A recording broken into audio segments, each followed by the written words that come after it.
ومن ثمرات النخيل والأعناب تتخذون منه سكرا ورزقا حسنا إن في ذلك لآية لقوم يعقلون.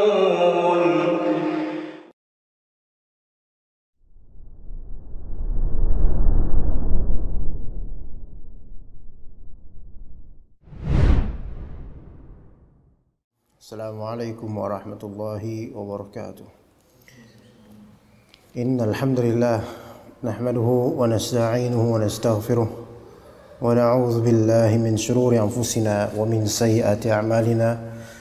May yahdihillahu fala mudilla lahu wa may yudlil fala hadiya lahu.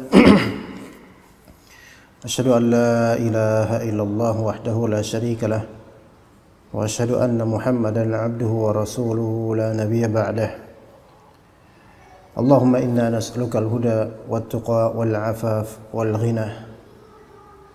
Allahumma inna nas'aluka 'ilman nafi'a wa rizqan thayyiba wa 'amalan mutaqabbala.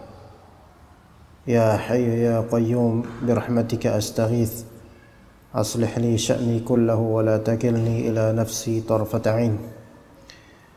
Insyaallah kita akan melanjutkan kajian kitab Sahih Al-Bukhari karya Imam Muhammad bin Ismail Al-Bukhari rahimahullahu ta'ala, yang mana kita akan memulai pada sore hari ini hadis nomor 71 dari Kitabul Ilm bab ke-13. Kita akan mulai pembacaan bab tersebut kemudian hadisnya.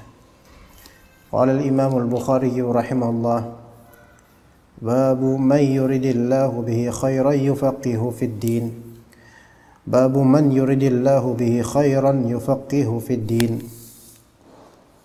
قال رحمه الله حدثنا سعيد بن عفير قال حدثنا ابن وهب عن يونس عن ابن شهاب قال قال حميد بن عبد الرحمن سمعت معاوية خطيبا يقول سمعت النبي صلى الله عليه وسلم يقول من يريد الله به خيرا يفقهه في الدين وإنما أنا قاسم والله يعطي ولن تزال هذه الأمة قائمة على أمر الله لا يضرهم من خالفهم حتى يأتي أمر الله. Di sini dengan sanadnya dari Muawiyah radhiyallahu anhu, sebelumnya dari seorang tabi'in yaitu Humaid bin Abdurrahman. Humaid bin Abdurrahman, beliau berkata, Sami'tu Muawiyah khatiban yaqul. Saya pernah mendengar Muawiyah bin Abi Sufyan berkata kalimat berikut, dan beliau dalam keadaan sebagai khatib, yaitu orang yang sedang berkhutbah. Maka dalam riwayat Imam Muslim dalam Sahih Muslim, dan juga riwayat Al-Bukhari dalam kitab Sahih Bukhari, namun dalam kitab Al-I'tisam disebutkan dengan redaksi berikut, Sami'tu Muawiyah bin Abi Sufyan wa huwa yakhtub. Saya mendengar Muawiyah bin Abi Sufyan dan beliau dalam keadaan berkhutbah. Kata Muawiyah, aku telah mendengar Nabi SAW bersabda, Man yuridillahu bihi khaira yufaqihu fid din. Barang siapa yang Allah kehendaki menjadi baik, yaitu Allah inginkan ada kebaikan pada orang tersebut, maka Allah akan jadikan orang tersebut faham terhadap agama.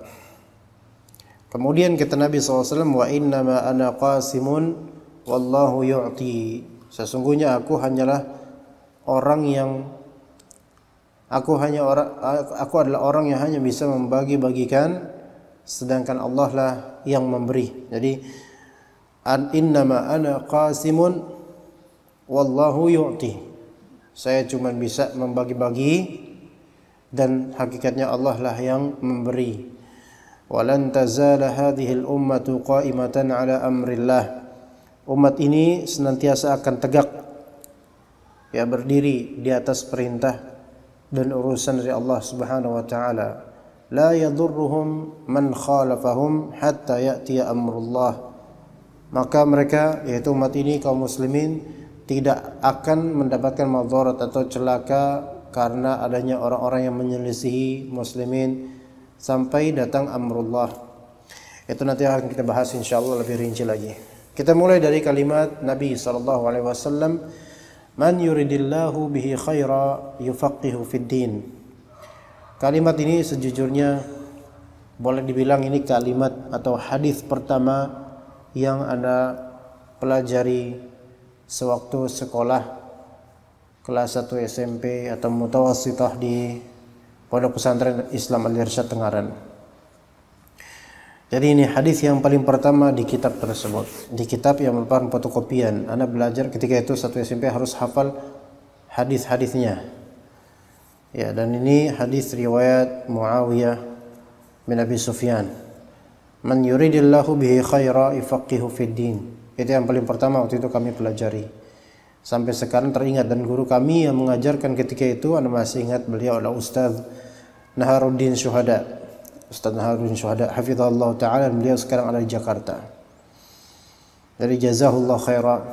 Semoga Allah Subhanahu wa taala membalas kebaikan Ustaz ana tersebut dan juga kedua orang tua ana yang telah mengasuh merawat ana dan juga membiayai kehidupan ana dengan rahmat dan izin dari Allah Subhanahu wa taala. Jadi hadis ini merupakan hadis yang memiliki kadar pengagungan yang lebih di qalbu ana pribadi. Man yuridillahu bihi khaira yufaqihu fid din.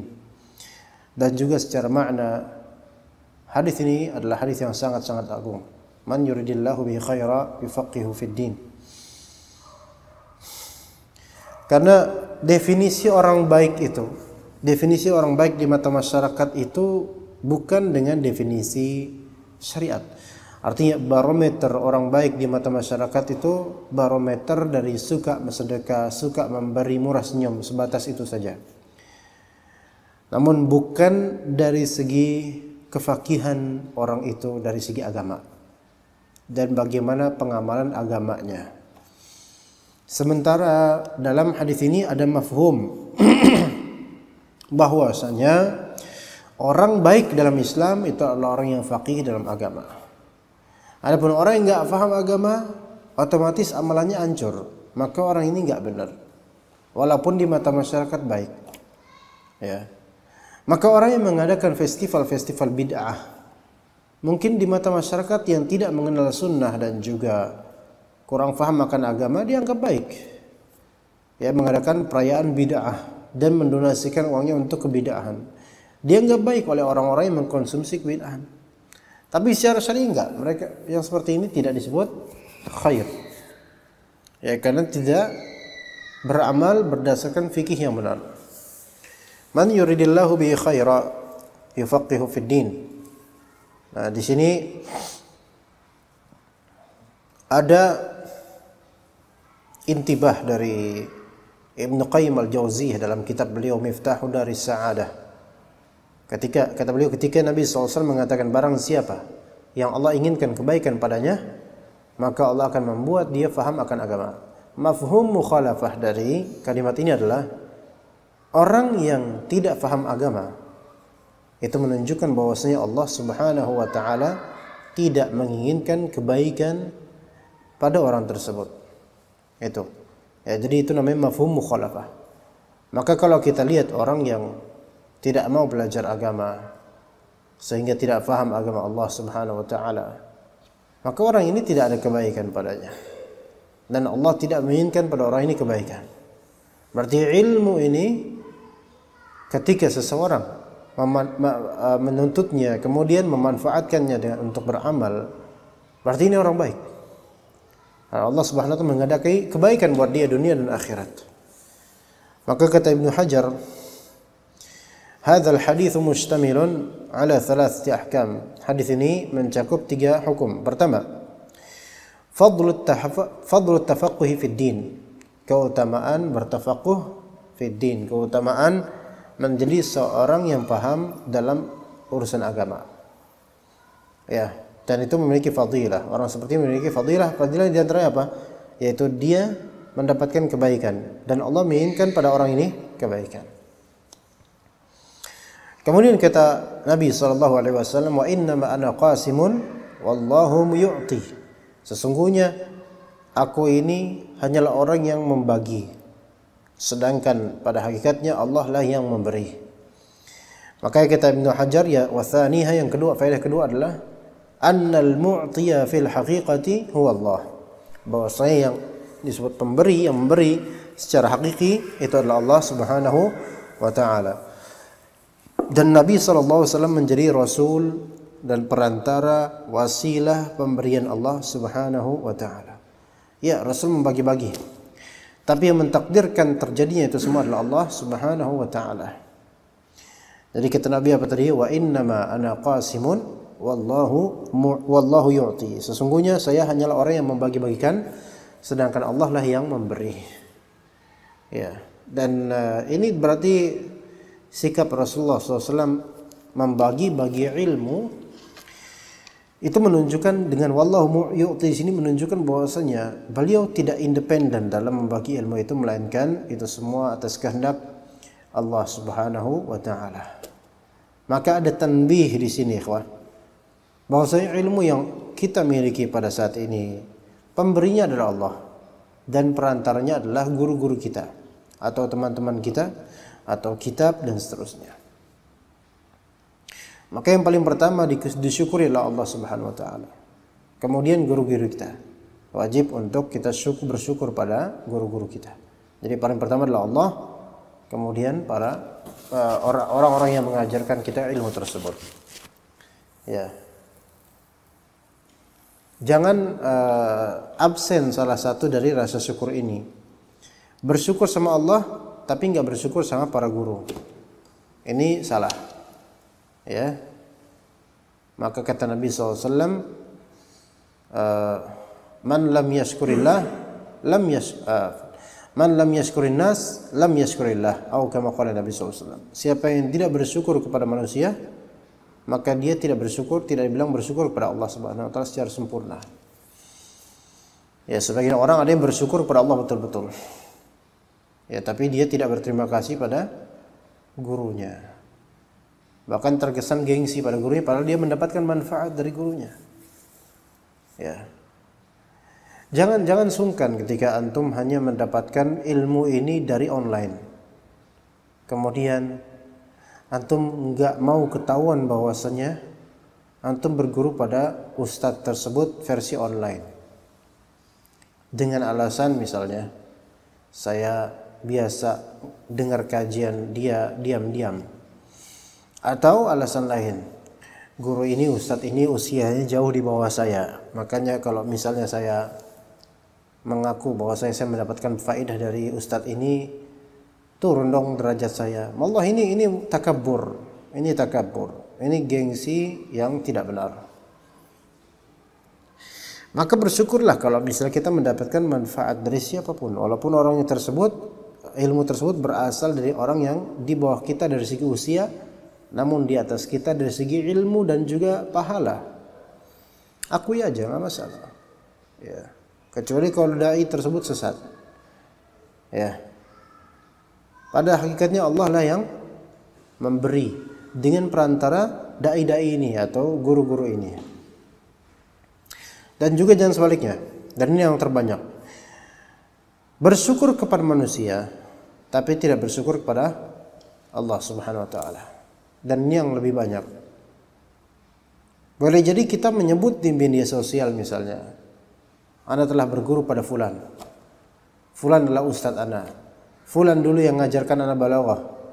Atau seperti yang tadi Anda bilang di awal kajian, Ustadz Naharuddin Syuhada lah yang mengajarkan anak kalimat ma yuridillahu bihi khairan yufaqihu fid din. Ya, itu bersyukur kepada manusia, tapi kemudian tidak bersyukur kepada Allah Subhanahu wa taala dengan cara tidak menghadirkan di hati bahwa saya kenikmatan ini pada hakikatnya Allah lah yang mentakdirkan dan memberinya. Kemudian tidak ada pujian di lisan mengucapkan alhamdulillah atau menceritakan kepada teman Dan sejujurnya tadi ana ketika menyebut nama beliau, nama guru ana untuk hadis ini, itu dalam rangka juga zikrun ni'mah, yaitu menyebut-nyebut kenikmatan yang Allah berikan melalui guru ana. Dan sejujurnya ana adalah orang yang tidak sungkan dalam melakukan hal seperti ini. Tidak sungkan dalam melakukan hal yang seperti ini. Ya. Kadang-kadang ketika di beberapa kajian tematik, ana sebagaimana yang maklum di tim kita, ana mengcopy mengcopy bahan kajian ringkasnya, kemudian kita print sebanyak-banyaknya dan kita bagikan kepada jemaah. Kalau memang tulisan tersebut adalah tulisan Ustadz Fulan dan Ustadz Fulan, maka ana tanpa sungkan untuk menulis nama Ustadz Fulan penulisnya, atau ana sebut di majelis. Dan Ustadz Fulan yang dimaksud tidak tahu, karena nggak ada di majelis dan mungkin di luar kota dan di mana nggak tahu. Tetapi di sini tidak ada gengsi untuk mengakui akan kebaikan Ustadz Fulan. Ya, misalnya ana kadang-kadang mengambil dari rumaisyo.com misalnya, kemudian nisbatkan ini adalah tulisan Ustadz kita, Ustadz Muhammad Abdul Twasikal misalnya. Itu bukan suatu hal yang membuat gengsi ana turun. Kemudian kadang-kadang juga ana mengambil tulisan, pernah ketika 2018 dan sebelumnya untuk dibagikan kepada jemaah, tulisan Ustadz Dr. Raihanul Bahrain misalnya. Itu bukan suatu hal yang membuat ana turun, bahkan ana bukan siapa-siapa, melainkan sahibul fadl harus kita akui fadilah dan fadlnya orang ini gitu. Sedangkan yang memberi ilmu inilah Allah Subhanahu wa taala. Maka ini di antara bentuk bersyukur kepada manusia dan juga bersyukur kepada Allah taala dengan hal tersebut. Jadi innama ana qasimun wallahu yu'ti. Maka ingatlah bahwasanya Allah Subhanahu wa taala memberi. Dan dalam konteks ini masalah fikih, masalah ilmu. Setiap dari insan, lebih khususnya muslim, lebih khususnya ahlu sunnah wal jamaah, mereka wajib untuk bersyukur kepada Allah taala yang telah memberikan kepada mereka, yaitu kenikmatan berupa ilmu yang diajarkan melalui hamba-hamba Allah, yaitu para ustadz mereka, para guru mereka dan teman-teman mereka. Kemudian ikhwas sekalian, disebutkan di sini oleh Imam Bukhari atau oleh Nabi sallallahu alaihi wasallam, "Walan tazala hadhihi al-ummatu qa'iman 'ala amrillah la yadhurruhum man khalafahum hatta ya'tiya amrullah." Walan tazala hadhihi al-ummah qa'imah. Akan terus-menerus umat ini berdiri tegak. Islam ini akan terus ada. Ya, qa'imah ala amrillah, di atas perintah Allah. Berarti ini ada semacam pengkhususan dari kalangan orang-orang muslim, akan selalu ada pihak dari kalangan orang-orang muslim yang mana pihak ini selalu berdiri teguh di atas perintah Allah Subhanahu wa taala. Ya, jadi ada dua hal di sini, ikhwan. Pertama, walan tazala hadhil ummatu qa'imatan ala amrillah. Ini amrillah pertama. Yang berikutnya, la yadhurruhum man khalafahum hatta ya'tiya amrullah. Amrullah sama-sama satu amrillah, satu amrullah. Kita enggak membicarakan tentang nahwunya, karena amrillah ya berarti dia majrur karena sebelumnya ada ala. Kemudian amrullah yang kedua itu dia fa'il. Tapi bukan itu yang kita bahas. Tetapi dua-duanya sama-sama amrnya Allah, amrnya Allah. Amrullah yang pertama apa maksudnya? Amrullah yang kedua apa maksudnya? Maka kita katakan di sini ikhwas sekalian, yang pertama, walan tazala hadhil ummatu qa'imatan ala amrillah. Umat ini akan selalu tegak di atas amrnya Allah. Waalaikumsalam warahmatullahi wabarakatuh. Amrullah yang dimaksud yang pertama ini adalah yaitu agama Allah, perintah Allah melalui Al-Quran dan juga sunnah Nabi SAW. Ini kepastian yang dijamin oleh Allah Subhanahu wa taala melalui lisan Rasulnya. bahwasanya umat ini akan terus tegak di atas perintah Allah. Berarti ada orang-orang dan kelompok yang memang khusus ahlu sunnah mereka ini, ya, ala amrillah, ya, la yadurruhum man khalafahum hatta ya'ti amrullah. Orang-orang yang menyelisihi mereka ini tidak akan memberikan madarat untuk mereka sampai tiba atau datang amrullah. Nah, amrullah yang kedua dikatakan oleh Ibnu Hajar rahimahullah, wa annal murada bi amrillahi huna ar-rihul lati taqbidu ruha kulli man fi qalbihi syai'un minal iman wa yabqa syirarun nasi fa alaihim taqumus sa'ah. Akan selalu ada Islam ini dengan kebenarannya, keteguhan orang-orangnya, ya, di atas perintah Allah. Tidak akan orang-orang yang menyimpang itu memberi madarat pada orang-orang muslim ini sampai tiba amrullah, yaitu tiba apa? Yaitu amrullah ar-rih, angin yang mencabut nyawa orang-orang yang di dalam kalbunya masih ada iman. Dan ketika itu, ini kan menjelang hari kiamat. Dan ketika itu yang tertinggal tersisa adalah orang-orang jelek, ya, yang akan tertimpa hari kiamat pada diri mereka. Jadi sampai menjelang hari kiamat, ahlus sunnah itu akan selalu ada, ikhwan. Ya, makanya Al-Imam Al-Bukhari memastikan bahwasanya yang bermaksud di hadis ini mereka adalah ahlul ilm bil athar, yaitu orang yang mengilmui hadis-hadis. Dan Imam Ahmad bin Hanbal rahimahullah berkata, "In lam yakunu ahlal hadithi fala adri manhum."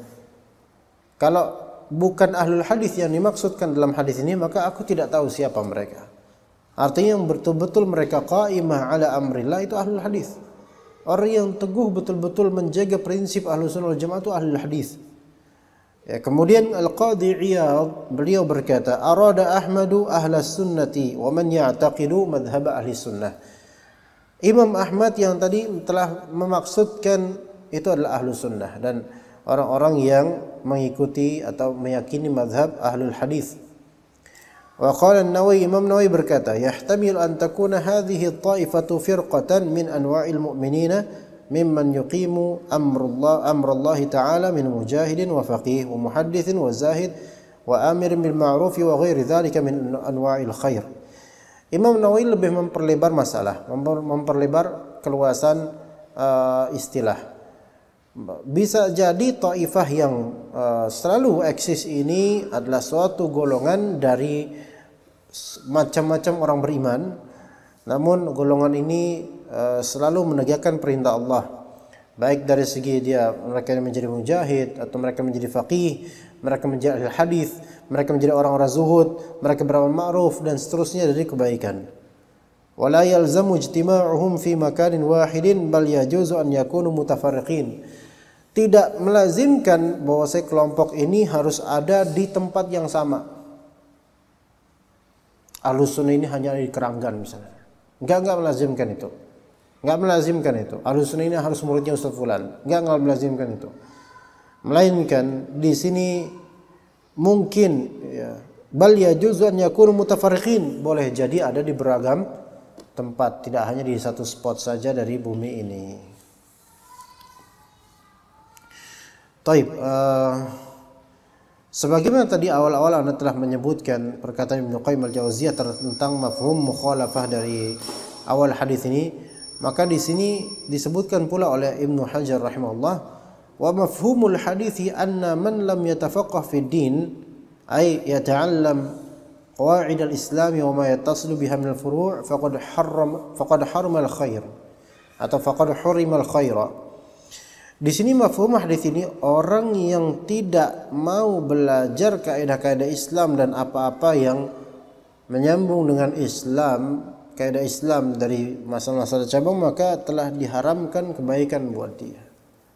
Jadi memang sebagian dari orang itu nggak mau nuntut ilmu, dan ketika dikasih ilmu, dikasih dalil, mereka menolak dengan alasan terlalu berat. Ini salah, makanya diharamkan kebaikan untuk mereka.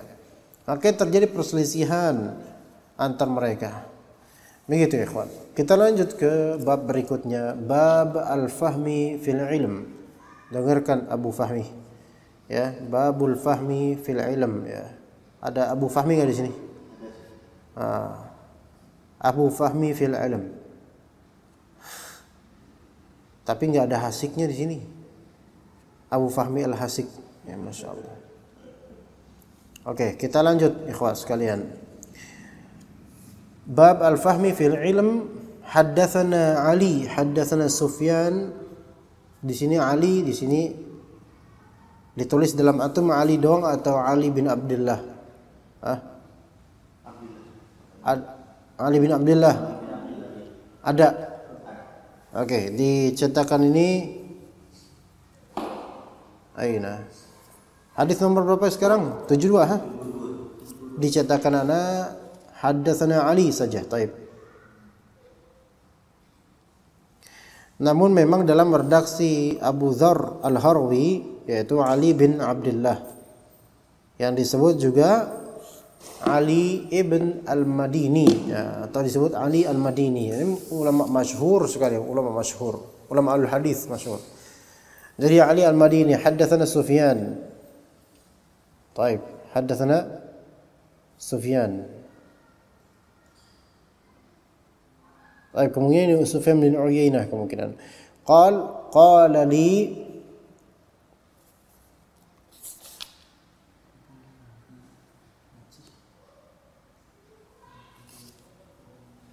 Ada tidak ada keterangan pasti ini Sufyan yang mana. Qala li Ibnu Abi Najih an Mujahidin qala sahibtu ibn Umar ila al-Madinah falam asma'hu yuhaddithu an Rasulillah sallallahu alaihi wasallam illa hadithan wahida. Qala kunna 'inda an-nabiy sallallahu alaihi wasallam fa utiya bi jummarin faqala inna min asy-syajari syajaratan mithluha kamathalil muslim.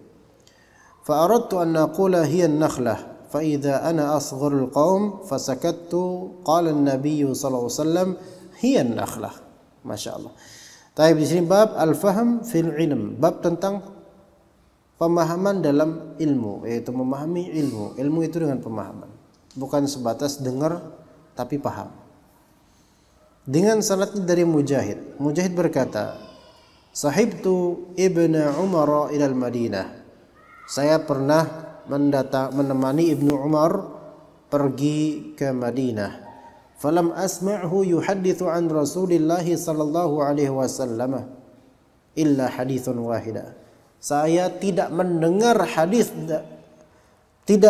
falam asma'hu yuhaddits, saya tidak mendengar Ibnu Umar ini yang memang masyhur dengan hadisnya. Ibnu Umar ini saya enggak mendengar darinya memberikan hadis tentang Rasulullah sallallahu alaihi wasallam kecuali hadis satu tok dalam perjalanan dari tempatnya ke Madinah ya.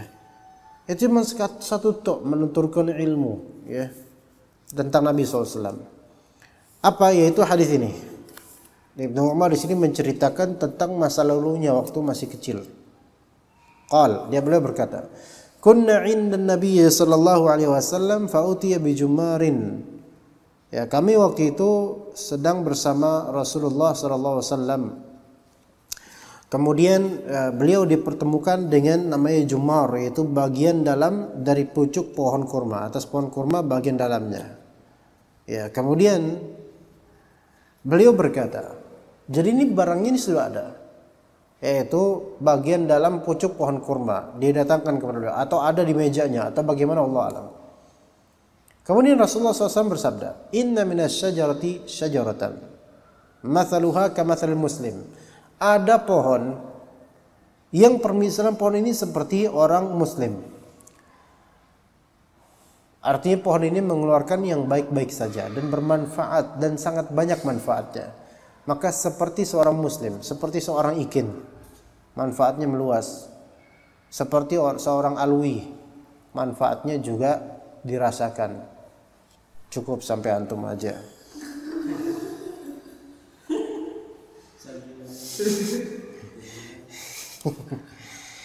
Ya. Kama thalil muslim. Kemudian fa'aradtu an aqula hiya nakhlah. Ini jadi Rasulullah memberikan tebak-tebakan. Tebak pohon apa yang permisalan itu kayak orang muslim. Sangat banyak kebaikannya. Ibnu Umar ini adalah seorang yang ketika itu dia kecil, paling kecil. Ya, paling kecil. Beliau tahu ini nakhlak ini, pohon kurma ini. Fa idza ana asrul qaum, saya waktu itu paling kecil. Fasakattu, maka saya pun diam.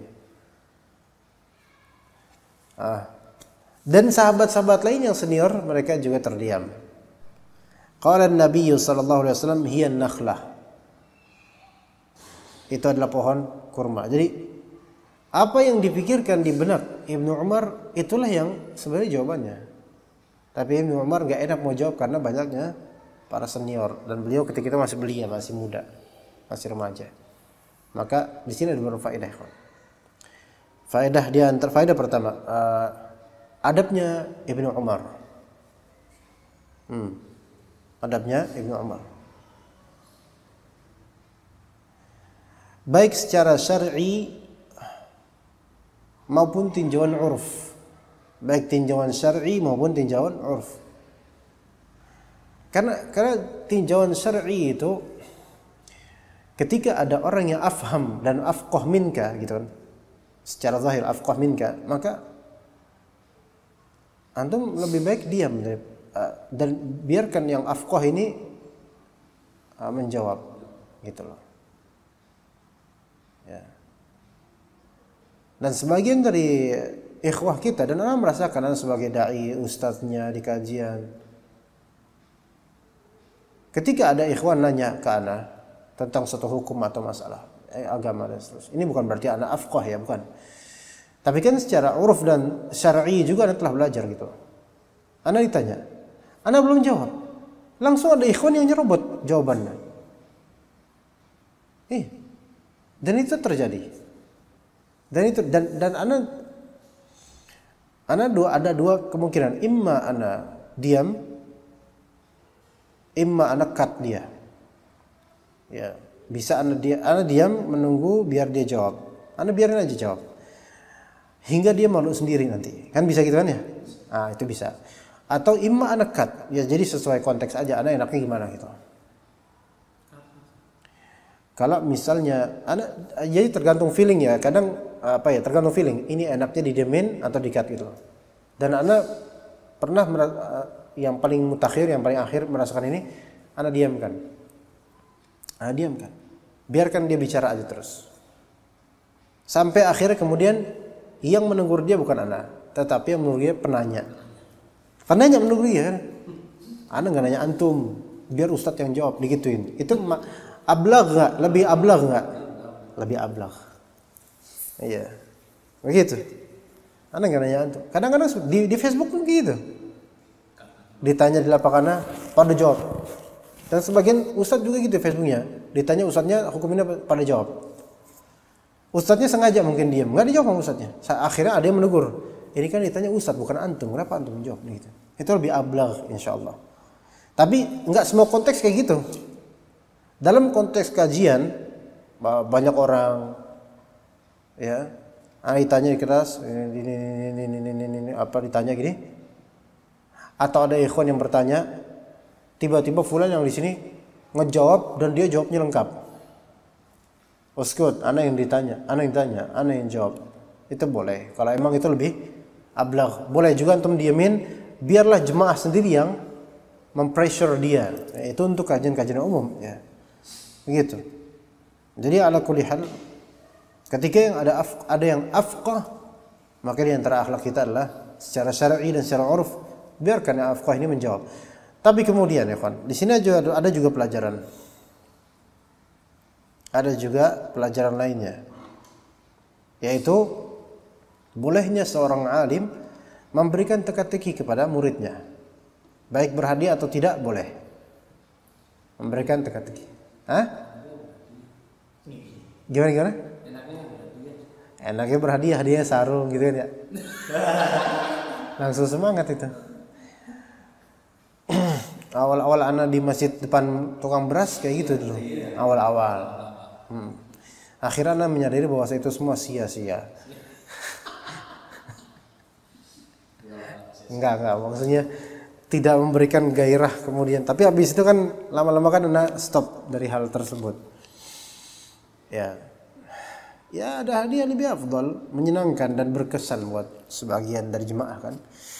Afdal itu boleh memberikan teka-teki. Ya. Taib, sekarang ke faedah ketiga. Antum lihat tadi, para sahabat tidak satupun ada yang menjawab.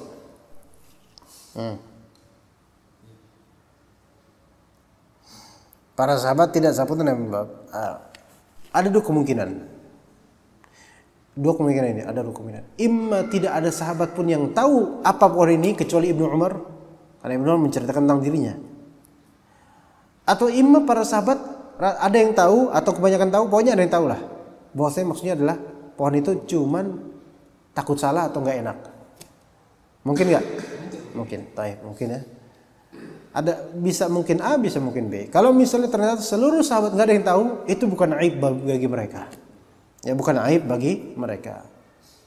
Dan mereka afqah fi din, paling faqihnya sahabat. Tapi kalau misalnya mereka tuh tahu, tapi nggak ngejawab, apakah ini aib? Mereka nggak tahu kemudian nggak ngangkat tangan, itu bukan aib. Daripada nggak tahu terus ngangkat tangan terus dijawab terus terbata-bata, ayo. So tahu, mendingan diam. Nah ini kelas ini selesai urusan. Kalau Ibnu Umar dia tahu tapi nggak ngangkat tangan, kenapa? Karena masih belia. Beliau melihat banyak yang lebih tua. Ya, maka beliau mentafdil ulama-ulama lain. Nah, sekarang anggaplah sebagian sahabat tahu dan tidak ada yang mau angkat tangan. Sementara Rasulullah nanya.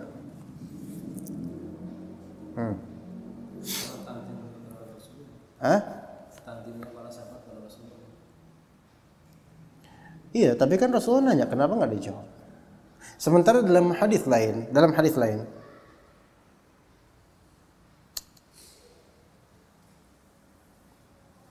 ketika ada seorang sahabat yang wafat, ya, dan sahabat ini sepertinya meninggalkan hutang atau semisalnya. Kemudian Rasulullah SAW bertanya ke sebagian sahabat yang hadir di situ, siapa yang termasuk keluarga fulan? Nggak ada yang jawab. Siapa yang termasuk keluarga fulan? Nggak ada yang jawab. Siapa yang termasuk keluarga fulan? Baru yang ketiga kalinya, ana Rasulullah. Rasulullah tegur, kenapa? Antum nggak jawab. Sementara dari tadi anda tanya, kenapa baru sekarang jawab? Oke, habis itu Rasulullah SAW ada urusan dengan mayit ini. Faham di sini? Nah. Di sini nggak ada yang jawab. Padahal mungkin di antara sahabat tahu. Dan kunci jawabannya ada di beliau, karena di sini fa'utiya bi jamar atau fa'utiya bi jumar. Yaitu bagian dalam pelepah kurma bagian atas. Mungkin nggak sahabat ada yang tahu itu maksudnya? Mungkin. Kenapa nggak ada yang unjuk tangan? Kalau Ibnu Umar kita maklumi masih belia. Apa bedanya dengan kisah yang barusan tadi Anda sebutkan tentang warisan itu atau hutang? Karena kalau yang kedua itu kan sangkut pautnya dengan mayit. Dengan Ismail? Sangkut paut dengan mayit. Dengan mayit. Mungkin ada hutang yang belum tertunaikan kan? Iya. Iya. Membutuhkan sahabat satu. Taib, ahsan. Berarti di sini atau mungkin lebihnya ini bertanya untuk mendapatkan hak, untuk menegakkan hak, gitu loh. Adapun ini bertanya untuk teka-teki, beda ya. Di situ bedanya. Ya, jadi ketika bertanya untuk adanya hajat dan menegakkan hak, maka harus ada yang jawab. Maksudnya orang yang memang harus menjawab dia. Gitu, ya. Begitu, jangan dicuekin. Tapi kalau istifsar bukan istifsar, soal dalam rangka untuk ya soal teka-teki dan maka kalau tidak mau menjawabnya karena sombong itu nggak boleh. Tapi di sini kan mungkin tidak mau ngecun tangan karena apa? Ta'zim kepada Rasulullah dan haya. Tidak mau dan malu pada Rasulullah SAW. Itu boleh. Nah kalau misalnya ikhwan pengajian misalnya, ayo, ana tanya siapa yang bisa jawab apa hukumnya gini, taib ya. Dan kebiasaan dari ikhwan kita nggak ada yang jawab, diem aja. Apalagi kalau ustadznya ustadz kibar, diam. Kalau ini karena malu. Ya ada yang karena ta'zim, ada yang karena malu, dan mungkin kebanyakan karena nggak tahu. Malu kan ada beberapa kemungkinan. Malu imma karena malu nggak tahu, imma malu karena banyak orang, imma malu karena takut salah. Dia tahu tapi takut salah. Karena ustadznya dikenal suka ngebully orang. Apa ini emang dimaklumi lah. Taib malu. Tetapi ketika ustadz tersebut mulai emosi, mulai marah, kok nggak ada yang jawab, maka harus ada yang jawab. Sebagai akhlak harus ada yang jawab. Jangan digantungin ustadznya. Akhirnya udah pokoknya kalau nggak ada yang jawab saya pulang sekarang. Kata Pak Jemaah, pulang aja Ustaz.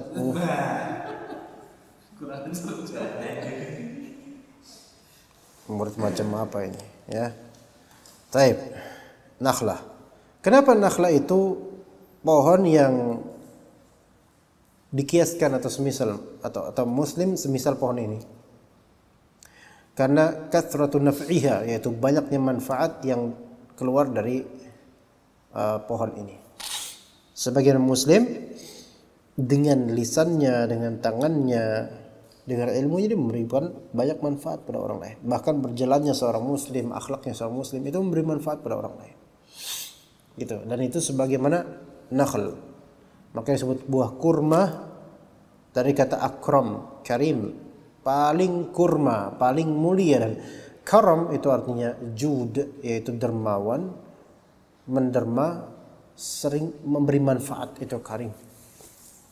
Maka kalau misalnya disebut ikin rajulun karim, maka itu artinya adalah dia sering memberi dan berbagi pada orang itu karim.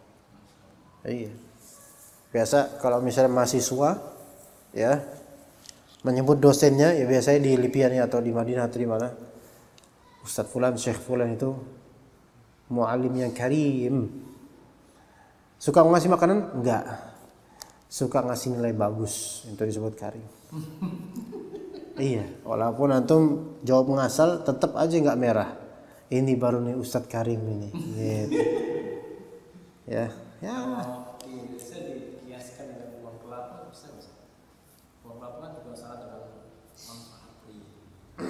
Jadi itu semuanya bermanfaat. Maksudnya dari ini semua bisa dimanfaatkan. Ya itu. Tapi tentu nggak setinggi kurma.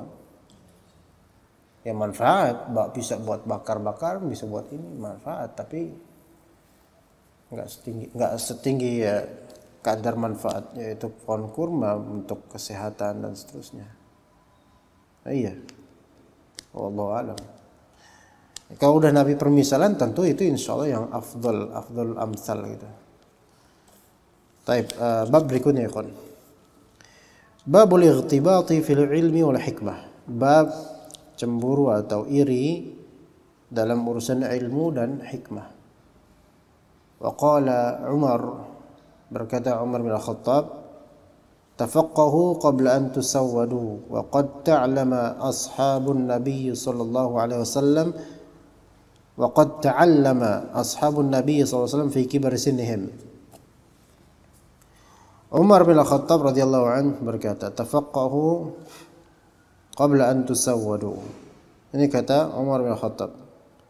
Tafaqahu qabla an tusawwadu.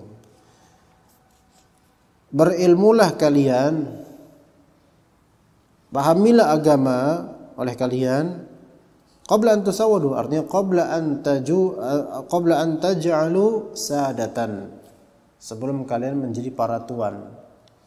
Paham nggak? Sebelum kalian itu sukses, sebelum kalian dihormati orang, nutut ilmu dulu. Ya. Apa isyaratnya apa ikhwan di sini? Apa isyarat sebelum kalian menjadi tuan? Tusawwud, sebelum kalian menjadi sayyid, tuan. Orang kalau sudah menjadi sayyid itu waktunya akan penuh dengan kesibukan. Artinya sebelum kalian dewasa, sebelum kalian punya anak banyak, sebelum kalian punya pekerjaan banyak, sebelum kalian punya anak buah yang banyak, galilah ilmu sebanyak-banyaknya. Karena nanti kalau udah semakin berusia, semakin itu udah makin sedikit waktu untuk bisa menuntut ilmu karena penyakit, pekerjaan, tanggung jawab dan seterusnya. Ya. Tetapi kemudian Umar radhiyallahu anhu berkata, "Waqad ta'allama ashabun Nabi SAW fi kibari sinnihim." Sahabat-sahabat Nabi itu menuntut ilmu, belajar pas usia tua mereka. Ini juga maksudnya gini loh, antum pas lagi muda, belum jadi apa-apa, tuntut ilmu sebanyak-banyaknya, sebaik-baiknya. Dan pas udah jadi sayyid pun, pas udah tua pun, jangan tinggalkan ilmu, tetap menuntut ilmu. Yang paling sulit tuh di antara orang tua itu ilmu tajwid, nggak mau mereka nuntut, padahal bacanya itu ngalor ngidul nggak benar. Ya, mau memberikan donasi untuk pengajaran tajwid di masjid, tapi tidak mau ikutan tajwid. Kenapa? Alasan sibuk ya udah tua. Kedua alasannya apa? Alasan udah alot lidahnya Ustaz, susah. Ya benar sih, emang susah emang. Ya untuk orang-orang tua susah. Udah alot Ustaz. Ketiga, dan ini alasan yang ketiga ini nggak bagus, yaitu masa nggak enak lah murid-murid lain kan pada muda-muda, saya tua sendiri nanti saya dibully lagi. Nggak ada yang bully sebenarnya, insya Allah udah seuzon duluan. Hah? Orang tua dibully? Enggak, ada yang perasaan aja sebenarnya. Kadang perasaannya peka orang tua. Padahal enggak.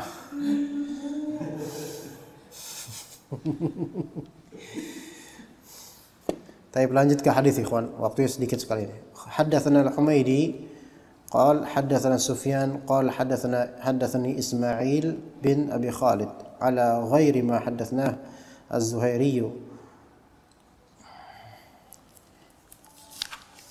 على غير ما حدثناه الزهري قال سمعت قيس بن أبي حازم قال سمعت عبد الله بن مسعود قال النبي صلى الله عليه وسلم لا حسد إلا في اثنتين رجل آتاه الله مالا فسلط على هلكته في الحق ورجل آتاه الله الحكمة فهو يقضي بها ويعلمها. Tidak ada hasad syar'i yang bagus, yang mamduh, kecuali di dua hal. Pertama, rajulin atahu Allahu malan, ada seorang pria yang Allah berikan kepadanya harta, fasullita ala halakatihi fil haq, kemudian dia pergunakan harta tersebut di jalan kebenaran. Ini patut kita irikan ya ikhwan. Ya, wa rajulin atahu Allahul hikmata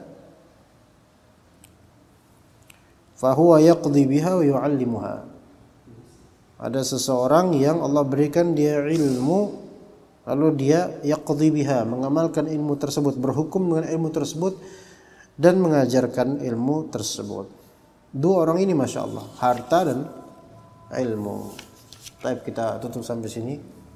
Sallallahu ala nabiyina Muhammad wa ala alihi washabihi ajma'in. Subhanakallahumma bihamdika asyhadu an la ilaha illa anta astaghfiruka wa atubu ilaik.